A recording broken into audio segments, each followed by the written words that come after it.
Hello guys, welcome to your channel. आज मैं आपको स्टोरी सुनाने वाला हूँ शादी के बाद भी पत्नी का बॉयफ्रेंड। दोस्तों, आज इस कहानी से आपको जीवन में बहुत ज़रूरी बातें सीखने को मिलेगी। ये कहानी सुनीता नाम की लड़की की है जो किसी लड़के से प्यार करती थी, लेकिन लड़की की शादी उसके घर वाले किसी और लड़के से कर देते हैं। तो चलिए जानते हैं कि शादी के बाद सुनीता की ज़िंदगी में क्या हुआ। एक बहुत बड़ी बहस, मान, मनोबल और लाख समझाने के बाद जब लड़की की शादी उसकी इच्छा के बिना एक रमेश नाम के गंवार लड़के के साथ कर दी गई, तो सुनीता निराश मन लिए एक बहू और पत्नी के रूप में लड़के के घर आ गई थी। तभी सुहागरात के वक्त लड़का दूध लेकर कमरे में आता है और सुनीता के पास बैठ जाता है। तभी उसकी पत्नी आंखें नीचे किए गुस्से में पति से कहती है, क्या तुम मुझे अकेला छोड़ सकते हो? सुनीता की यह बात सुनकर रमेश बहुत उदास होता है। कुछ देर बाद रमेश मुस्कुराकर बोलता है, अच्छा ठीक है, तुम आराम करो, मैं तो तुम्हारे लिए दूध लेकर आया था। इतना कहकर रमेश कमरे से बाहर चला जाता है। इधर सुनीता अचरज मन से मन मार कर ही रह जाती है कि इसने झगड़ा क्यों नहीं किया, क्योंकि वो चाहती थी कि झगड़ा हो और कलेश हो ताकि वो उस गंवार रमेश से तलाक ले सके। समय बीतता गया। सुनीता को ससुराल में रहते 5 दिन बीत गए। सुनीता अपना हर समय अपने कमरे में ही रहती, किसी से बात नहीं करती। रूम का दरवाज़ा बंद करके वो बस मोबाइल से सारा दिन अपने बॉयफ्रेंड से बात किया करती। बॉयफ्रेंड उधर से सुनीता को दिमाग देता रहता ताकि वो ससुराल में खूब कलेश करे और अपने पति से तलाक ले ले। और उधर लड़के की माँ बिना शिकायत करे दिन भर घर का सारा काम करती थी। माँ सबके लिए खाना भी खुद ही बनाती थी, फिर भी माँ के चेहरे पर मुस्कान ही रहती थी। रमेश एक छोटी सी कंपनी में काम करता था।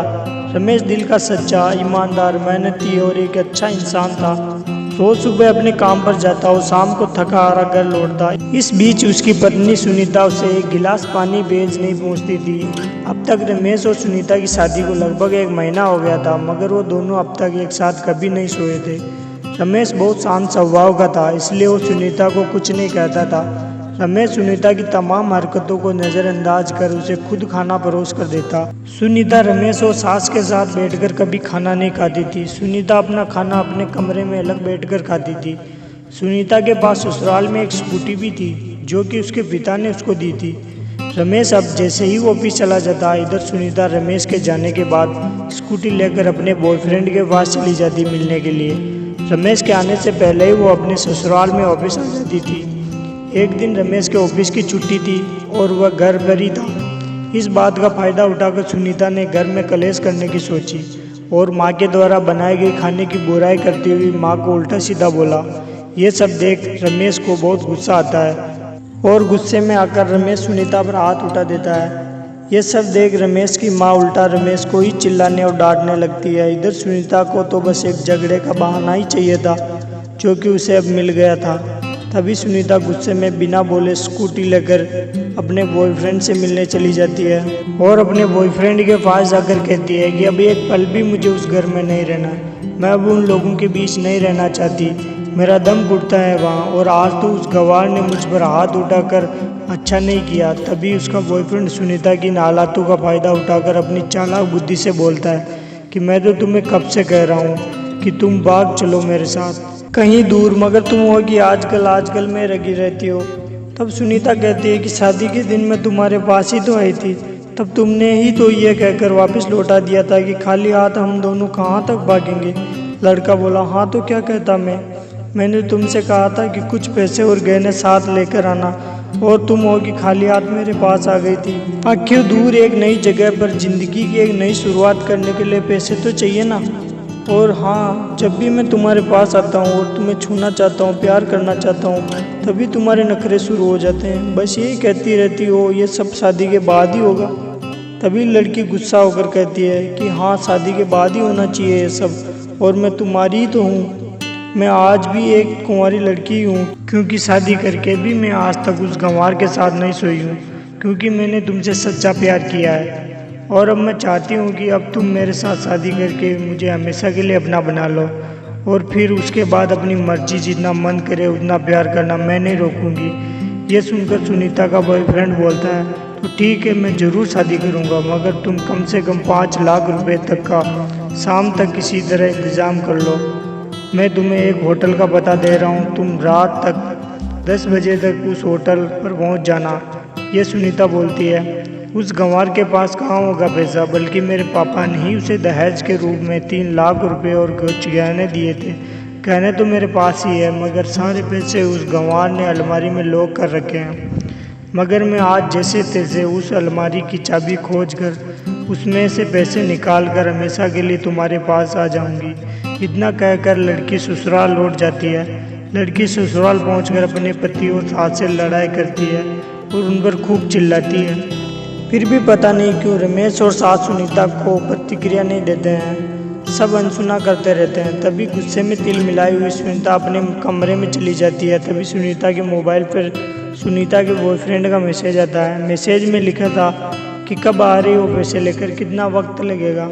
सुनीता मैसेज का रिप्लाई करते हुए लिखती है, सब्र करो, मैं वक्त पर आ जाऊंगी। इतना लिखकर मैसेज सेंड कर देती है। इतने में रमेश सुनीता के रूम का दरवाज़ा खटखटाते हुए बोलता है, चलो खाना खा लो। सुनीता बोलती है, मैं खाना तभी खाऊंगी जब मुझे इस अलमारी की चाबी दोगे।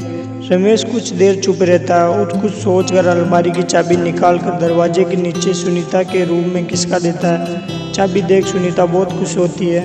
रमेश बोलता है कि ये लो चाबी और चलकर अब खाना खा लो, क्योंकि मैंने और माँ ने भी अभी तक खाना नहीं खाया है। माँ ने कहा है कि हम आज साथ बैठकर ही खाना खाएंगे। सुनीता कहती है, माँ और तुम खाना खा लो, मैं बाहर से ही खाना खा कर आई हूँ, भूख नहीं है। अब यह सुनकर रमेश वहाँ से चला जाता है। तभी सुनीता जल्दी से चाबी उठाती है और अलमारी को खोल देती है। अलमारी खोलते हुए उसकी आंखों के सामने दहेज से मिले हुए पैसे, गहनों के साथ उन पर एक डायरी भी रखी हुई थी। सुनीता के मन में जानने की तीव्र इच्छा हुई कि आखिर ये डायरी कैसी है जो इतनी संभाल कर रखी गई है। सुनीता ने डायरी उठाई और खोल कर पढ़ने लगी।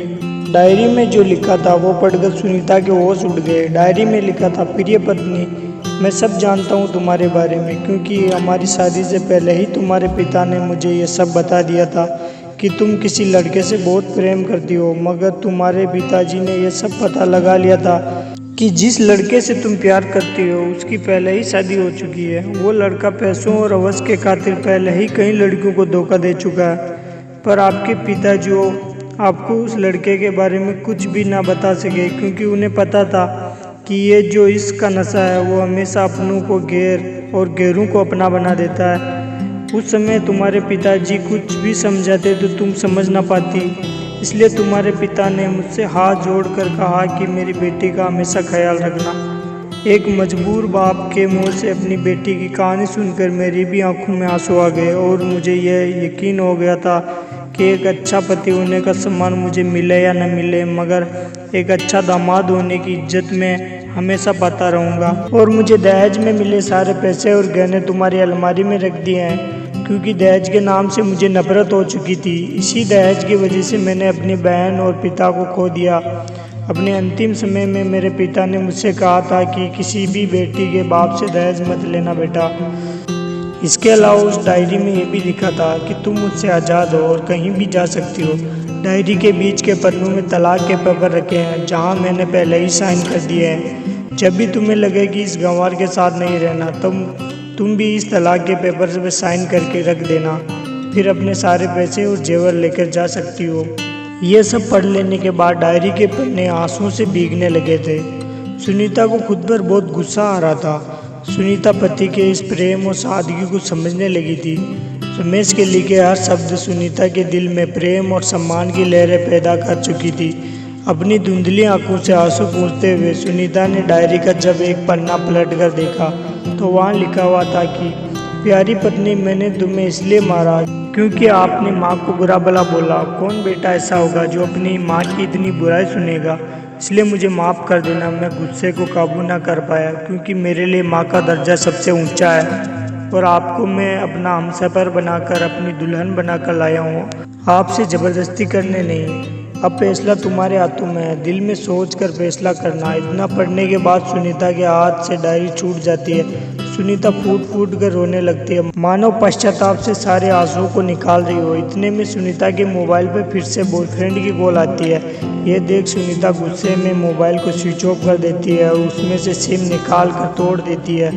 डायरी में रखे तलाक के पेपर को फाड़ कर फेंक देती है। अब सुनीता को समझ में आ गया था कि जिससे वो अब तक प्यार कर रही थी उसे तो सिर्फ पैसों से प्यार था, जबकि सच्चा प्यार करने वाला तो मेरा पति ही था, जिसे सब कुछ पता होते हुए भी मुझसे इतना प्यार किया और पिता का सम्मान भी रखा।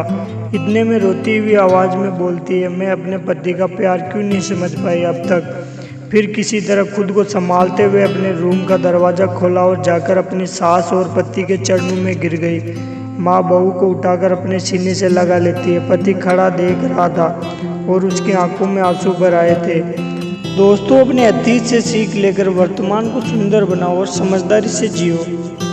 दोस्तों, अगर आपको ये स्टोरी पसंद आई है तो प्लीज़ कमेंट करके ज़रूर बताना, और अगर हमारे चैनल को आपने सब्सक्राइब नहीं किया तो प्लीज़ सब्सक्राइब कर दीजिएगा।